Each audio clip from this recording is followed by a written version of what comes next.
कोई डर नहीं है। डर का माहौल जो है वो अब नरेंद्र मोदी जी, देवेंद्र फडणवीस जी के मन में है। जिस तरीके से महाराष्ट्र में सरकार गिराई, जिस ओवर कॉन्फिडेंस से देवेंद्र फडणवीस जी कहते थे मैं फिर से आऊँगा, मैं फिर से आऊँगा, वही ओवर कॉन्फिडेंस प्रधानमंत्री नरेंद्र मोदी जी पे झलक रही है।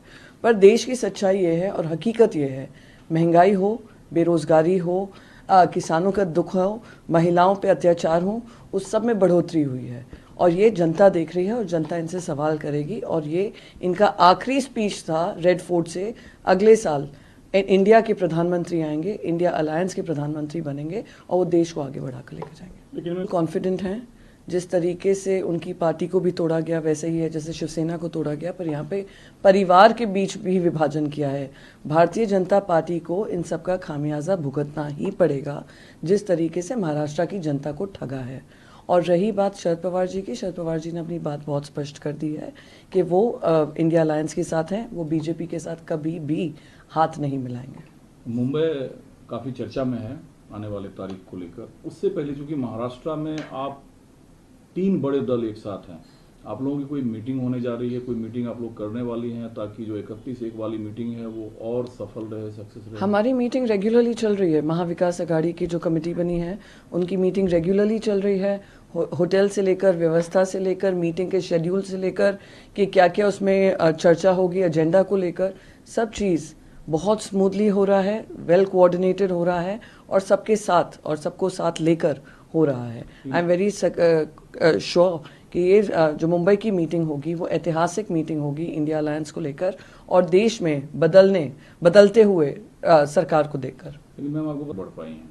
हम वो भी कॉन्फिडेंस में हैं कि इस जिस तरीके से इंडिया अलायंस बना है, जिस पॉजिटिव मोमेंटम से चल रहा है, जो जनता का समर्थन मिल रहा है, महाराष्ट्र में हमारे तरफ लहर है, इसलिए ये लोग बाईपोल भी नहीं कर रहे हैं, ये म्युनिसिपल कॉरपोरेशन इलेक्शंस भी नहीं कर रहे हैं, यहाँ तक कि यूनिवर्सिटी के सीनेट इलेक्शंस होने थे वो भी रद्द कर दिए हैं। तो आप समझ सकते हैं किस कैंप में हड़कंप मचा हुआ है।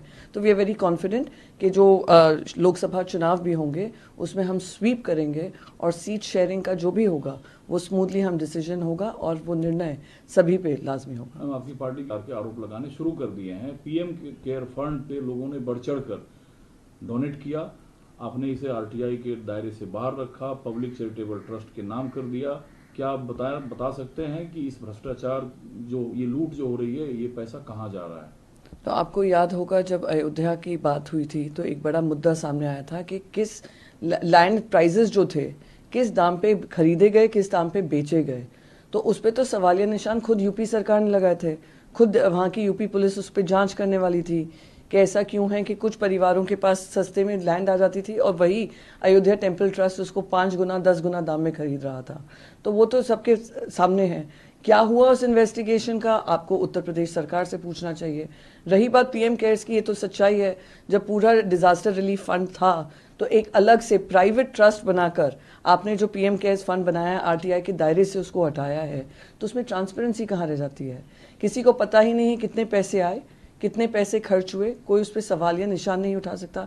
क्या देश के प्रधानमंत्री अकाउंटेबिलिटी से ऊपर हैं और उनके बनाए गए ये प्राइवेट जो फंड हैं वो क्या अकाउंटेबिलिटी के ऊपर हैं? जब सब एनजीओज आते हैं उस दायरे में, प्रधानमंत्री केयर फंड क्यों नहीं आता है? ये लाजमी सवाल है और देश की जनता पूछेगी। लेकिन मैं अयोध्या में लगा रही हैं, सत्य और निष्ठा का अगर पालन किया होता 2014 में जब सरकार बनी, क्या क्या सत्य दिखाए थे, क्या क्या सपने दिखाए थे देश की जनता को।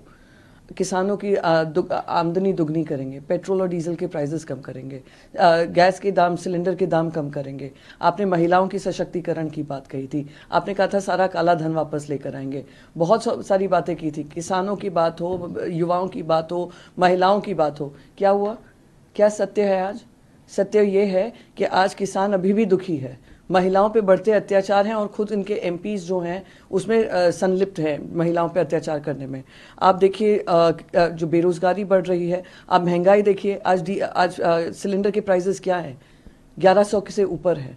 तो ये सारे सत्य और निष्ठा अगर इन्होंने सीखी होती तो भ्रष्टाचार के आरोप नहीं लगे होते। और रही बात भगवान श्री राम के नाम पे जो राजनीति की है इन लोगों ने, वो देश ने देखा है। मैम लोग इंडिया अलायंस? देखिए, हम लोग सब फ्रंट फुट पे खेल रहे हैं और फ्रंट फुट पे रहकर जिस तरीके से प्रधानमंत्री नरेंद्र मोदी जी पार्लियामेंट से लेकर रेड फोर्ट तक सिर्फ इस अलायंस को कोस रहे हैं, उससे समझ में आ रहा है कि किस तरीके से प्रधानमंत्री अस्वस्थ हैं जब से ये अलायंस बनकर आया है। सच्चाई ये है, 26 पार्टियां हैं, उनके जितने एमएलएज हैं, जितने एमपीज हैं, जो वोट शेयर है, वो सब मिलकर हम लोग एकजुट होकर ये लड़ाई लड़ रहे हैं। तो हड़कंप जो मचा हुआ है अमित शाह जी के मन में, खुद प्रधानमंत्री के मन में, तो अगर उनको अमेठी से लड़ना पड़े, अमेठी से लड़ेंगे। और रायबरेली से अगर और वाराणसी से अगर वो लड़ने की बात करती हैं, आई एम वेरी सर्टेन कि बनारस की जनता उनका साथ देगी। प्रियंका जी जीतेंगी? बिल्कुल देंगे, बिल्कुल जीतेंगी, बिल्कुल जीतेंगी। और रही बात कौन कहाँ से लड़ रहा है, वो आने वाला समय तय करेगा। तो ये तो मैम जो इंडिया अलायंस है इसका बेसिक फार्मूला ही 1 to 1 है, मतलब फाइट वर्सेज 1 to 1। तो ये तो अलायंस तय करेगा कि किन के खिलाफ प्रत्याशी इंडिया का कौन हो। तो क्या आप अपनी पार्टी की तरफ से यह राय रखती हैं कि प्रियंका जी को वाराणसी से प्रधानमंत्री के खिलाफ चुनाव लड़ना चाहिए? देखिए, जब अलायंस बैठेगा, जब सीट पे चर्चा होंगी, तो कौन बेस्ट सूटेड कैंडिडेट होगा उस पर हम बिल्कुल अपनी राय देंगे। और अगर प्रियंका गांधी जी का गणित बनता है बनारस से, बिल्कुल वो लड़ेंगी, बिल्कुल जीत कर आएंगी और पूरा इंडिया अलायंस उनको जिताने में काम करेगा। जातिगत जनगणना राष्ट्रीय मुद्दा है। सुप्रीम कोर्ट ने कहा है कि बिहार सरकार को हम जातिगत जनगणना के आंकड़े जारी करने से नहीं रोक सकते। सही किया है कि इतने समय पहले भी सेंसस के जो आंकड़े आए हैं, जाति के अनुसार आए हैं, वो अभी तक सेंट्रल गवर्नमेंट ने रिलीज़ नहीं किए हैं। स्टेट गवर्नमेंट अगर कुछ मुहिम कर रहा है, वो बिहार हाई कोर्ट में भी लड़ाई, पटना हाई कोर्ट में भी लड़ाई हुई है, सुप्रीम कोर्ट में भी हुई है, तो और वो दोनों में ही जीत कर आए हैं। तो मैं मानती हूँ कि ये होनी चाहिए। और जो सही मायने में जो सोशल जस्टिस की हम बात करते हैं, वेलफेयर पॉलिसीज़ की बात करते हैं, ये उन लोगों तक पहुँचे जो डिज़र्विंग हैं। और जो लोग उसके लिए डिज़र्विंग नहीं हैं, तो वो छटनी हो जाएगी अगर सेंसस आ जाता है। तो ये वेलकम मूव है। हम भी चाहते हैं महाराष्ट्र में हो, सारे राज्यों में हो। इसकी बात तो सभी कर रहे हैं। हाउस में आप लोग पर होगा तो उन्होंने अपनी राय रखी है राजनीति को लेकर। ये बीजेपी ने भी 2003 में खुद एल के अडवाणी जी ने स्टेटहुड की चर्चा की थी पार्लियामेंट में, और हर बीजेपी के मैनिफेस्टो में स्टेटहुड की बात हुई है।